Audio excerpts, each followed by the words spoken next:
Hello, welcome to Poetry Changes Lives, where poetry meets history with a thought for the day thrown in.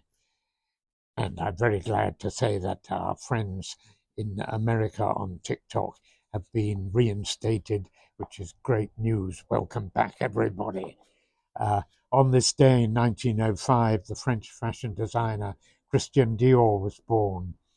Dior grew up in the Normandy seaside town of Granville-sur-Mer, but was quickly working in Paris. This is before World War II. He was working for fashion designers. When the war started and Germany invaded France, of course, and occupied Paris, he was forced to work designing dresses for Nazi wives, which he didn't like doing because his sister was in the resistance at the time and later imprisoned in a concentration camp.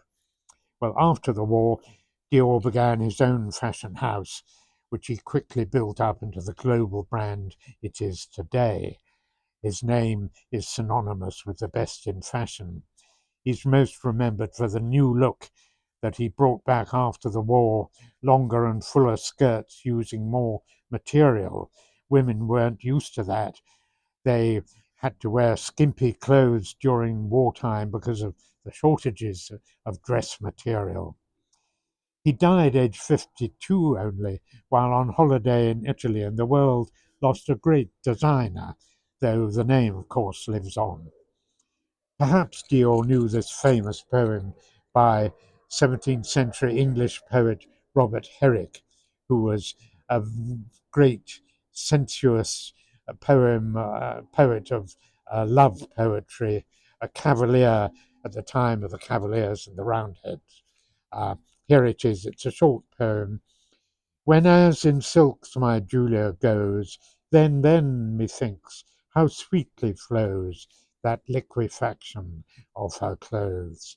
Next, when I cast my eyes and see that brave vibration each way free, oh, how that glittering taketh me.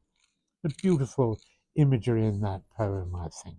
Here's another short poem of his. He was besotted with his Julia. This one's called Julia's Hair Filled with Dew. Dew sat upon Julia's hair, and spangled too, like leaves that laden are, or glittered to my sight, as when the beams have their reflected light danced by the streams. Just so lovely, that sort of erotic imagery. I do love it, and I hope you do too. Today I give thanks for the sharpened sense of reality I get from poetry and reflection and understanding of myself. Thank you for listening.